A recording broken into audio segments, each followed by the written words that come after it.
Hello friends, स्वागत है आपका मेरे यूट्यूब चैनल में। और आज मैं 2008 में रिलीज़ हुई मूवी आयरन मैन के पार्ट 2 को डिटेल में एक्सप्लेन करने वाला हूं। लेकिन अगर आपने पहला पार्ट अभी तक नहीं देखा है तो ऊपर दिए हुए आई बटन पर क्लिक करके देख सकते हैं।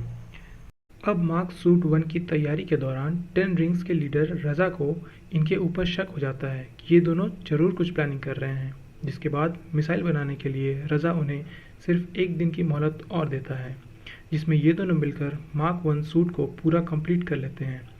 लेकिन सूट चार्ज होने से पहले इनका राज खुल जाता है और कुछ टेररिस्ट इन दोनों को पकड़ने के लिए उनके गुफा की तरफ बढ़ते हैं।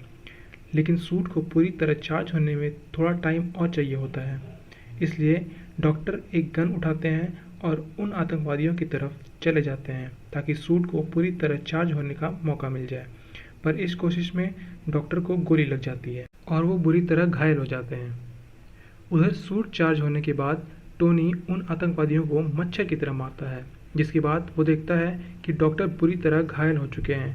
लेकिन मरने से पहले वो टोनी को ये बताते हैं कि उनकी फैमिली भी मर चुकी है, इसलिए वो अब उनकी चिंता ना करे और वहाँ से निकल जाए। लेकिन निकलने से पहले टोनी वहाँ रखे सारे हथियार जला देता है ताकि ये टेररिस्ट और हमले ना कर सकें। पर क्योंकि मार्क 1 सूट ज़्यादा पावरफुल नहीं होता, इसलिए टोनी ज़्यादा दूर नहीं जा पाता और पास के रेगिस्तान में क्रैश हो जाता है। लेकिन उसकी किस्मत अच्छी होती है और जेम्स रोड की एक सर्च टीम उसे ढूंढ लेती है। अब अमेरिका में लैंड होने के बाद पेपर और टोनी का एक इमोशनल रियूनियन होता है, जिसके बाद टोनी एक रिक्वेस्ट कर रहा होता है कि तभी पेपर बोलती है, मुझे पता है कि तुम्हें क्या चाहिए। दरअसल पेपर को लगता है कि टोनी बहुत दिनों तक अकेले रहा है, इसलिए उसे लड़कियां चाहिए। और तब टोनी बताता है कि नहीं, तुम जैसा समझ रही हो वैसा कुछ भी नहीं है, बल्कि मुझे एक प्रेस कॉन्फ्रेंस करनी है, क्योंकि वो ये जान चुका होता है कि उसके कंपनी के हथियार गलत लोगों को बेचे जा रहे हैं।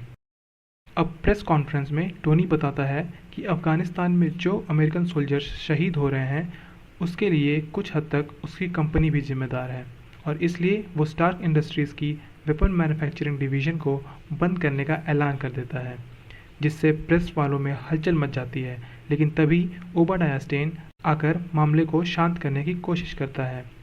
ओबाडिया स्टेन टोनी के फादर यानी हावर्ड स्टार्क का बहुत ही क्लोज फ्रेंड और स्टार्क इंडस्ट्रीज़ में मैनेजर होता है। और यहीं पर पहली बार हमें शील्ड के एजेंट फिल कोल्सन को पेपर से अपॉइंटमेंट लेते हुए दिखाया जाता है। इस प्रेस कॉन्फ्रेंस के बाद स्टेन टोनी से मिलकर उसे बताता है कि उसके इस डिसीजन से उनकी कंपनी को बहुत लॉस होने वाला है, जिसके बाद दोनों में बहस शुरू हो जाती है। और तब वो टोनी से पूछता है कि अगर हम हथियार नहीं बनाएंगे तो पैसे कैसे कमाएंगे, जिसके जवाब में टोनी स्टेन को एक इम्पॉसिबल लगने वाली टेक्नोलॉजी आर्क रिएक्टर दिखाकर उसे कहता है कि इस टेक्नोलॉजी से हम बहुत कुछ नया कर सकते हैं। और तब जाकर स्टेन शांत होता है। अगले सीन में टोनी पेपर को आर्क रिएक्टर रिप्लेस करने के लिए बुलाता है, जहां वो ये सब देखकर थोड़ा घबरा जाती है। पर टोनी पेपर को ये काम करने के लिए कन्विंस कर लेता है और कहता है कि तुम्हारे अलावा मेरा इस दुनिया में कोई नहीं, जिसके बाद दोनों के बीच एक बार फिर इमोशनल कनेक्शन बनता है। इसके बाद टोनी अपने पुराने सूट पे काम शुरू करता है और बहुत दिनों तक लगातार मेहनत करने के बाद वो सूट में काफ़ी इम्प्रूवमेंट भी कर लेता है। लेकिन इस बीच स्टेन उसे बताता है कि प्रेस कॉन्फ्रेंस में लिए गए डिसीजन की वजह से बोर्ड ऑफ डायरेक्टर्स तुम्हें कंपनी से बाहर करना चाहते हैं। वहीं दूसरी तरफ हमें ये दिखाया जाता है कि रज़ा और उसके साथियों को क्रैश वाली साइड से मार्क 1 सूट के टूटे हुए पुर्जे मिल गए हैं। इस सीन के साथ मैं पार्ट 2 की डिटेल एक्सप्लेनेशन को यहीं ख़त्म करता हूँ। उम्मीद करता हूँ दोस्तों कि आज के वीडियो से आपने इस मूवी के बारे में कुछ नया जाना होगा।